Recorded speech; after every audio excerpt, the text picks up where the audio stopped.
This news update is brought to you by... Hi, I'm Red Plastic Bag. Anyone who knows me knows I don't like cold.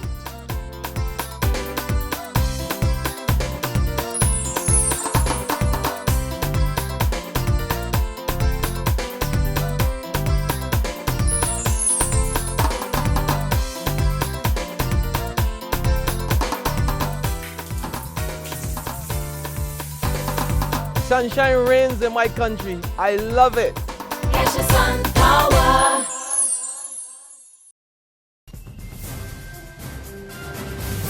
This is the 6 p.m. Barbados Today update for Tuesday, February the 18th, 2014. I'm Emmanuel Joseph.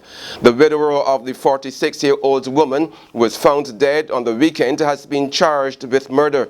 57-year-old Colin Hadley Reefer of number 38 Sunset Drive North, Fort George Heights, St. Michael, was charged by police this afternoon. He is due to appear in the District A Magistrates Court tomorrow. The body of Cheryl Bourne Reefer was found in the bathroom of the Fort George Heights home on Saturday afternoon. Police say a post-mortem will determine her cause of death. Barbadians are still reacting to this morning's 6.7 magnitude earthquake that shook residents out of their sleep. People living in Hillaby, St. Andrew, an area known for land slippages, say they feared for their lives. And one woman says the tremor caused cracks in her home to widen. We had cracks in the house from before due to land slippage up here, and actual dust was actually falling from the cracks. So we were really scared, you understand? Because you never know, we thought the whole entire house was going to come down. I heard the cupboard doors slamming in, and I showed up for my mommy and tell her that the house was shaking. And then we ran outside in the gallery until the shaking stopped. In this kind of area where we got slippage and things, it will got you scared because if it has got people in the where the rocky areas, for to be said the people that are in this kind of area, and it had a little tense and whatnot. And the Disaster Emergency Management said it has received no reports of damage or injuries. Meantime, speaking to the media earlier today, Dr. Lorna Ennis, Acting Director of the Coastal Zone Management Unit, says while there are lessons to be learned, Barbadians reacted better than in previous years. We still have quite a lot of work to do, but I am heartened by certainly the improvement in response from the public. And I was listening to those who called in, and I could tell that they knew more than they knew in 2007. On to other news now. Barbados is being urged to look to Nigeria to help pull itself out of its economic problems. The call comes from Dr. Carol Phillips, spokesperson for the upcoming International Gathering for Peace and Human Rights in Africa. Speaking ahead of talks next month with Prime Minister Francis Stewart and representatives of the business community on the issue, Dr. Phillips says there are many economic benefits to be opening up trade with Nigeria. Nigeria is a very sophisticated country in the most part, and we need to recognize that we have a lot to offer, and we have old relationships going back to slavery, and the doors are open. They're looking for a relationship, and I think it can only benefit us.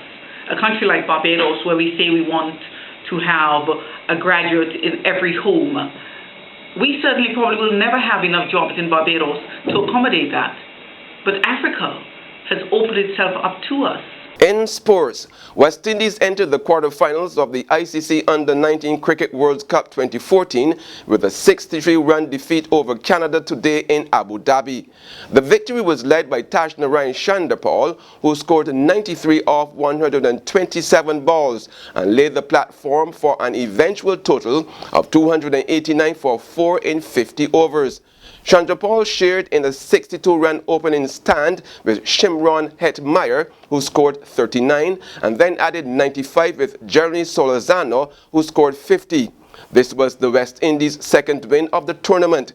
The regional side now heads to Dubai to play in its quarterfinal on February 23rd against the team that tops Group B. There's regional and international news after this short break. Hi, I'm Red Plastic Bag. Anyone who knows me knows I don't like cold.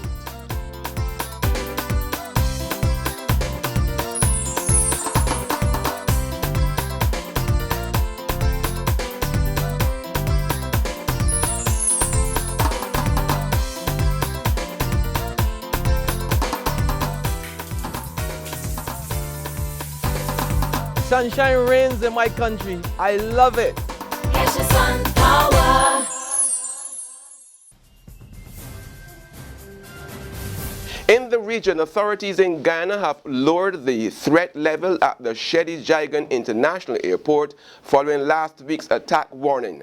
The Ministry of Public Works says the level has moved from high to moderate, meaning that officials no longer think that a disruption is imminent.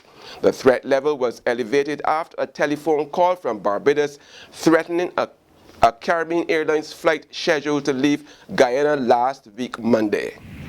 Internationally now, at least 49 people have been killed in a wave of car bombs across Iraq. Police say the explosions came from cars parked in or near commercial areas and bus stations. It comes a day after at least 23 people were killed in bomb explosions in the Iraqi capital. No group has yet claimed responsibility for the latest attacks. That's the 6 p.m. update. Join us again at 7 in the morning. Until then, log on to www.barbadostoday.bb, subscribe to our e-paper and like us on Facebook to get more news and sports. I'm Emmanuel Joseph. This news update is brought to you by... Hi, I'm Red Plastic Bag. Anyone who knows me knows I don't like cold.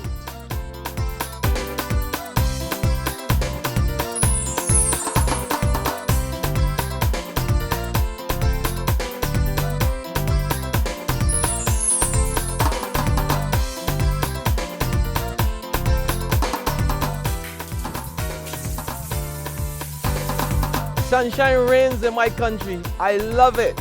Get your sun power.